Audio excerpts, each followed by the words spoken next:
all require integrity. And what others believe about you is never as important as what you believe about you. You know, I got a lot of people who believe a lot of things, but what you believe about you is more important than what people believe about you. You need to grow, and the only way you're going to grow is when you listen and when you learn. Whenever I find myself in a place where I'm starting to feel overwhelmed, when I feel maxed out of my capacity, I always take that as a sign. I need to get some new advice, some new guidance. Where I'm going is not where I've been. I'm gaining ground. Come on, somebody. I'm gaining ground. What would your life be like if you decided to become courageous? You know, it takes courage to live. Most people go through life not allowing themselves to step out because they don't want to let go. They don't want to be moved. The courage to face life's whirling wind of contradictions. The courage to love yourself. Gone through the same process and evolved. You can't sit with somebody who's invested 30 years in and be respected as an equal when you got 3. There are some things only experience can teach you. And until you pay your dues, don't run with horses when you're tired from walking with men. The brighter the light, the more the heat. The higher God takes you, the more people are going to see you. And sometimes, instead of celebrating you, people will get jealous, try to pull you down. Don't take the bait. It's a distraction. Keep your face set. Stay focused on your purpose. You got to surround yourself with people who have talents and skills, not just people who love you. I'm glad you love me, but loving me won't bring these fish in. I want to know, can you carry some weight? I'm talking about somebody who can carry the weight when the net is about to break. You are carrying so much weight and so much responsibility that you are at the breaking point. And you can't even tell anybody that you're at the breaking point because you have a Superman complex and you're trying to be there for everybody. But the reality is the weight of what you're doing is breaking your nets. Do you define yourself by your emotions? Do you define yourself by your status? Do you define yourself by your lowest point? Do you define yourself by your highest achievement? All of that is dangerous. Because the moment you start believing that you are what you do or you are what you went through, there's a bleeding on the inside that happens when your sense of self-worth flows from what you do and what you go through. You can't become so dependent on people that you're getting your worth and value out of how they treat you. It's easy to become addicted to compliments, addicted to encouragement, addicted to them cheering you on. Now you rely on them to keep you feeling good about yourself, to make you feel approved. Like a drug, if they don't keep you fixed, meet all your expectations, you get discouraged. The problem is you're trying to get from people what only God can give. Your worth, your value doesn't come from another person. It comes from your Creator. If you rely on people, you'll be disappointed. People will let you down. Sometimes people will even turn on you. Discover the meaning of their life until their life is over, or until somebody very close to them that they love is about to leave them. You don't have to wait for the pain to discover the meaning.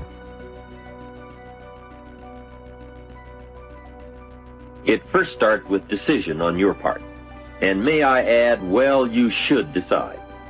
Why let worry continue to take money out of your pocket and bank account? Why let worry any longer keep you from becoming all you can be?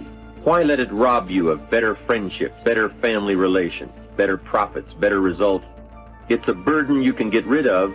Why not be rid of those sinking, nagging feelings that all is not going to be well, that you can't do it, that it won't work out for the best? Worry is undue concern that takes up too much of your mental and emotional time. So how will I know when I found the purpose of my life? You decide what it is. You discover it and you decide this is it. Maybe later on I'll refine it. I probably will. But for right now, this is why I'm playing the game of life. This is what it's about. Every day, if I'm just being this way, if I'm just doing these kinds of simple things, then I know I'm on track. I know there's a reason for my existence. And so although you may believe it to be true about you, these doubts and negative thoughts you have, these were not your original thoughts. That's a powerful thing to understand, because you weren't born this way. You weren't born doubting. You were born perfect. You were born believing you were going to do something great. You were born believing you were going to do something special with your life. As a baby, I promise you, you had no negative self-talk. You had no negative self-doubt. These are external sources. They're somebody else's thoughts they gave you because of how they felt about themselves. If you're offering words of wisdom to someone in the genuine attempt to help and they treat that with contempt, then shut up, because you're demeaning your words by throwing them away. Self-confidence is self-trust. Self-confidence is building a reputation with yourself, that you keep your word to you, that you keep the promises you make to you. Somebody with self-confidence has a reputation with themselves that I do the things I say I'm going to do. And so the cool thing is, self-confidence is an internal game. You do not need external accolades, external admiration in order to build self-confidence. You don't need any of those external forces. It's all done internally. You control this. And you control this by beginning today to keep the promises you make to yourself. It's not good enough just to keep the promises you make to yourself. You must acknowledge it when you do it to you, to give yourself credit, to create confidence momentum. Passion is the great energizer. You show me a person with passion, I'll show you a person with energy. You show me a person that lacks passion, I'll show you a person that lacks energy. It's a fact. Passion energizes people. So the question is very simple. What are you passionate about? When you wake up in the morning, do you wake up excited, or do you just wake up? You see, it's that passion to do something, to be something, to change something, to make a difference.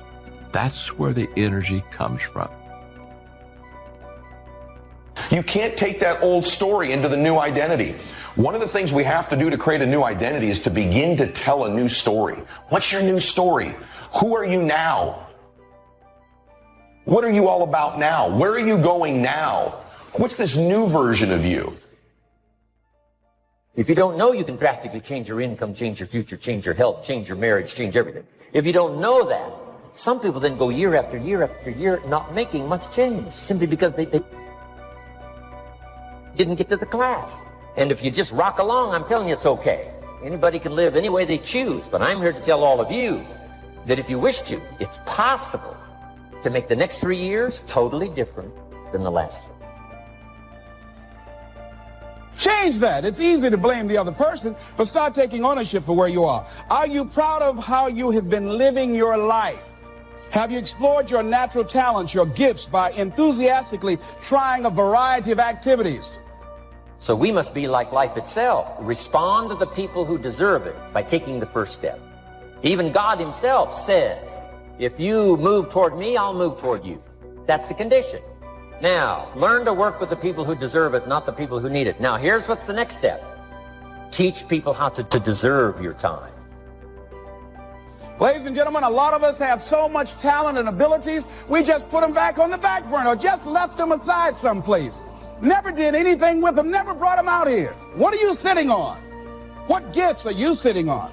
Have you resigned yourself to a life feeling that nothing can be done to change your future or your circumstances? Some people will not accept the new thing God puts in your heart. They're stuck in what was while God is telling you what is. It's new levels. It's greater influence. It's uncommon favor. Don't let the fear of what people are going to think keep you in your box. Your brain literally goes to work on finding the evidence to prove you right. And so that identity, you're constantly reinforcing it. If you believe a certain worth about yourself, that impacts the type of action you're willing to take. So if there's a goal you've got set, it doesn't matter what it is, pick a goal. To the extent that you believe it's consistent with your identity is to the extent that you will make an effort towards it. You don't know how strong you are until you have to be strong. Oh, anybody can have faith when you got a job, your marriage is working, you got money in the bank. Oh, you can have faith then. But faith not tested can't be trusted. Listen to me. Listen to me. Desire discovers talent. right? If your why is deep enough, right? So you have a dream, you have something you want to do, and you know it's going to change your life. So what's the why? What's the reason you're doing it? Well, I'm doing this because of my kids. I want to be able to express myself in this universe, right? That's your why. See, the why will take care of the how. So if you don't have the how, don't worry about it. Leap anyway. If you don't produce, you won't be happy. Here's number 2, good friends. The greatest support system in the world is good friends. You got to work on that. Spirituality. If you are a believer, here's what you must do. Study, practice, and teach. Whatever's valuable to you, study, practice, and teach. The other thing is acknowledge your fears and then go into action. Anybody who's ever done anything, who's ever taken a chance, doesn't mean that they're not afraid. Courageous does not mean being the absence of fear. I think that being courageous is willing to do it because that's what you feel and you're going to do it anyhow. What is it about you that's different than your friends? I know I can do more than what I'm doing. I can have more. See, that's the difference between people who make it and people who don't make it. You have a power in you to overcome anything that you are confronted with. You trying to convince me or anybody else that you want to get it when you partying all week. What you got the latest iPhone for? Can you technically afford that? See, everything about what you're doing and the moves that you're making is getting in the way of the big picture. You still partying, you still popping bottles with models, you doing the most. You trying to convince everybody around you that you on, but you're not on. It was good enough for my father, and it's good enough for me. This is the man we ought to ask to use the telephone his father used, and drive his dad's old car, and wear his old clothes, and eat his food, and live in his house. No, what was good enough for my father is not good enough for me. Everything is changing, and the wise man or woman is the one who takes a yes attitude toward life, who looks for and expects change and improvement in every department of life. And I say to you, you have something special. You have greatness in you. And the road to the life that you want is straight and narrow. Everybody won't see it for you. You got to see it for yourself and understand and know this. It's straight and narrow. Why? It's lonely at the top. A lot of us, we don't know where to start. That's number one. And number two, we're afraid of taking the leap. Well, what if I leap, fall down and break something? What if I get hurt? You know, I'm saying you're probably going to get hurt. It's possible. You're probably going to get betrayed. It's possible. But you got to take a leap anyway. You got to jump anyway. I'm going to give you a recommendation. Turn your damn TV off most of the time. Turn your phone off a lot too. So here's the deal. The TV's competing constantly to distract you with stuff that really doesn't matter. Does it really matter what's going on with the Kardashians right now? Don't be so obsessed with them. Be obsessed with your own reality TV program called Your Own Life. I want to challenge you to waste no more effort wrestling with other people. Your destiny, your future is not predicated on the decision of someone else. You've wasted too much of your life trying to change other people's mind about you. It doesn't matter what they think about you. God is not going to bless you by their opinion. God is going to bless you by how you see yourself. Just start acting like you're blessed, talking like you're blessed, thinking like you're blessed, dressing like you're blessed. If you will put actions behind your faith, one day you will see that become a reality. You cannot go around thinking that you've reached your limits. You're going to become what you believe. You are fully equipped. It may not have happened in your past, but it can happen in your future. Now, I'm asking you to go get what belongs to you. You are blessed. You are prosperous. Start acting like it, talking like it, dreaming like it. People who have not accepted greatness for themselves, these people don't study, ladies and gentlemen. They don't have time for personal growth and development. They don't have time to work on their minds. People can affect us. Our peers can affect us. Our environment can affect us. Just working consciously to overcome the poverty consciousness, the feeling constantly of saying you deserve this. There's no need for you to be afraid. It's not too good to be true. It's true because you've earned it. Why do we care so much about people who don't care about us? That won't be there in the hard times, that won't be there when you hit rock bottom, that won't be there in your struggle, that never call you and ask you how you doing, that never calls you and asks you or checks on you to see if you need something. Why do we care about what they think? We all go through disappointments and things that are not fair. It's easy to hold on to the hurts, think about what they said. We get up in the morning, it's the first thing that comes to mind. We don't realize how much that's affecting us, draining our energy, limiting our creativity. If you're going to fulfill your destiny, you have to get good at letting things go. See, your unwillingness to forgive another person is like you sipping the poison, waiting on them to die. Forgiveness is for you. You can't drive your car looking in the rearview mirror. You can't. There's a reason why the rearview mirror is this big and the windshield is this big. If you keep looking in the rearview mirror, you're going to keep crashing your car. Have you ever noticed that when your faith is the strongest, you come up under the greatest attack? Because every time the devil senses that you're about to walk into who you be, and he's trying to stop you from doing it, slap somebody and say, just do it.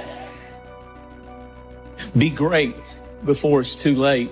Being in a great house does not make you great. It's one thing to have great parents, but that doesn't make you great. And they said it's possible to be in a great house, but you not be great. So being in a great house does not ensure that you'll become great. How can you keep your mind on what you're trying to do? How can you make the choice of discipline over procrastination? How can you keep an attitude of doing it all and doing it now? How can you stay focused on your ambitions? You can keep your focus on your work, or you'll find yourself distracted. Distracted by negative thoughts, distracted by negative people, and pretty soon, depending on the type of people you've associated with, distracted by your doubts within yourself. Even when you face rejection, even when you face failure, you make a decision. I will remain in the grind. I'm not backing down. I'm called to make a difference. Embrace the fact that in order to achieve something big, you've got to get rid of these distractions. You're probably going to have some suffering to get there or some sacrifice to get there. And so once you've embraced and decided that this suffering, this sacrifice. So easy. So easy to put things off. So easy to say, you're going to do it tomorrow. Well, I want you to reprogram your brain and tell yourself that tomorrow is not a viable option.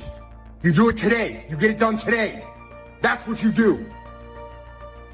The journey is just the pieces that you have to go through. And you get to choose to enjoy those pieces, to have fun during those pieces, because you know you're going to come out the other end being the person you wanted to be. And you're going to see it before everybody else does. That I can guarantee you. When we go around dwelling on these negative, defeated thoughts, we are sending poison down through our system. We are telling our command center, the mind, this incredible tool God's given us to release defeat, failure, mediocrity. I wish for you that you might develop a growing awareness of the world around you and your possibilities in it. Develop a sense of history and destiny, and be grateful for the opportunity that you have to participate in that grand endeavor. Start the daily action of first cleaning up all your current situations. Remember, little achievement leads to confidence that conquers guilt. Then buy up every challenge to reach your goal. You can now handle it. The winter, the spring, the harvest, the inspiration from it all, and the immediate and future progress that will someday give you a view from the top of your goals, your adventure, and your achievement. When you get up in the morning, no matter how you feel, you need to say, I am strong, healthy, energetic. I have discipline and self-control. I look good. I feel good. I think good. I smell good. Some of you, if you would do that, your mind would go tilt, tilt, tilt. It would think, what in the world are they saying? It would send an alert all through your system saying, hang on, guys, we're changing directions. Don't send out any more defeat. This is a new day. Send out health, send out healing, send out strength, vitality, victory. You've got to get your command center sending out the right instructions. The people that are going to be successful are willing to do the things today others won't do in order to have the things tomorrow others won't have. What is it that most people won't do? Here's what they won't do. Learn something new. They're comfortable with what they're doing now. Learn something new. You need to learn how to control your own destiny. Be your own boss. That's what time it is. Most of the time, your challenge is you're not solving it quickly enough. You're not getting totally certain. Certainty is so huge. Flood yourself with certainty. And then most people don't understand. You can obliterate most problems with just massive action. I see people hem and haw and make excuses all the time when challenges arise, and it would have just been solved if you'd have decided, you'd have been totally certain, and you'd obliterate that problem with some massive action. How great to have a mind to expand and a soul to nourish, to have hands that can feel, a heart that can experience, a soul that can soar, a mind that can inquire and learn, a body that can respond, to know love, sadness, hope, disappointment, accomplishment, failure, thrills, appreciation, wonder, frustration, confidence, courage, impatience, contentment, expectation, fulfillment, beauty, and harmony. To have all this happen to one is one thing. To know it is all happening is much more.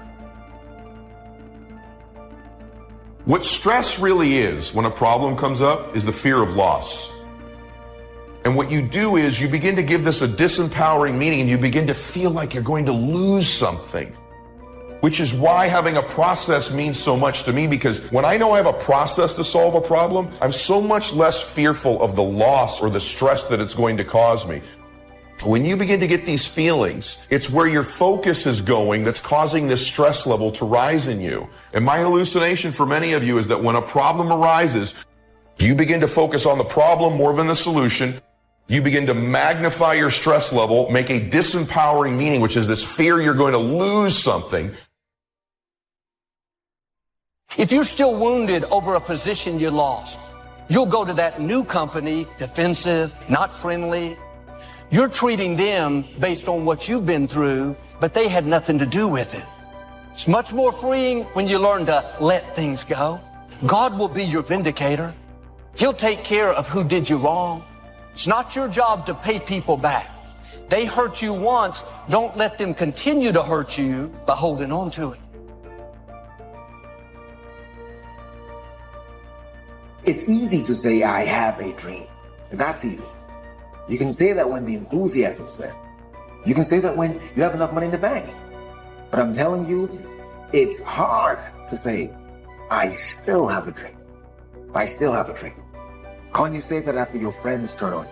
And after the people that you're doing it for stop believing in you? Discouragement is deadly. It can get you off track. When you have a setback and you get discouraged, you can get set on the shelf. We all get discouraged. It's powerful. It is universal. It involves everybody, and it is recurring. It doesn't just happen one time in your life. Many of us never ever discover our greatness because we become sidetracked by secondary activity. We start doing so many things, we just give our time away until we don't have any time for ourselves or any time to do the things that we want to do. I'm saying to you that one day you look around and there goes a year, there goes 2 years, there goes 3 years. So if there's something you want to do it now. A man's life consists in how he managed time and change. We become what we are as a result of how we use time and how we manage the changes in our lives. Our mind comes as standard equipment at birth, and things that are given to us for nothing we place little value on. Things that we pay money for, we value.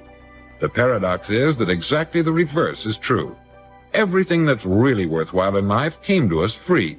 Our mind, our body, our hopes, our dreams, our ambitions, our intelligence, all these priceless possessions are free, but the things that cost us money are actually very cheap and can be replaced at any time.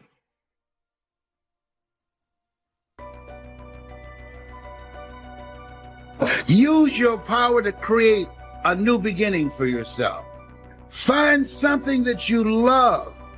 I didn't come here to work for someone else. I came here to live my calling. A job is what you get paid for. A calling is what you're made for. I invested in myself. I couldn't afford to do it, but I couldn't afford not to do it. All disciplines carry through to affect all parts of our lives. If we're disciplined in just one area and lazy in another, guess what? The bad habits in one area of our life will eventually destroy our self-discipline in the areas we've been working on. Discipline is a set of standards which we've selected as a personal code of conduct. Discipline is the mind being trained to control our lives. Discipline is imposing on ourselves the requirements for honoring these standards. The most fatal deterrent to self-confidence is guilt. Not doing all you know how to do to the full extent of your present ability weakens the foundation for confidence. The biggest part of worry comes from the lack of this personal confidence. And lack of confidence comes from two major things. First, no goals or plans. And second, no daily discipline to achieve. So listen to the voices of creative experience. Let nature, experience, wisdom speak to you and teach you. Remember, both opportunity and challenge await action.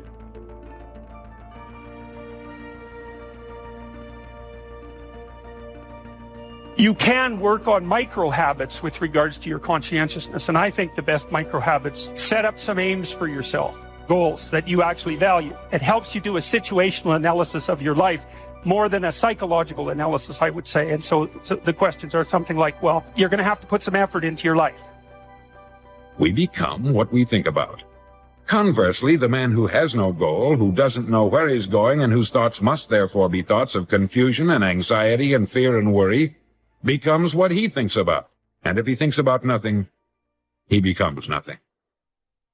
Motivation it's kind of a strange word. We think it means that we're fired up to do something and passionate to make something happen. Because you just can't turn on passion. You can't just turn on the desire to execute a task. Be certain of one thing. Every exaggeration of the truth, once detected by others, destroys our credibility and makes all that we say and do suspect.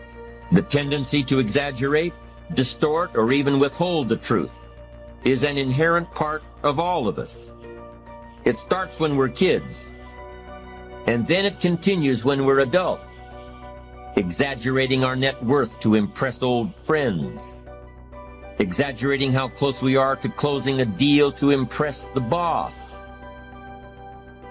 If you make it to the end of this video, I want you to write, I am determined to reach my goals. I am determined to reach my goals.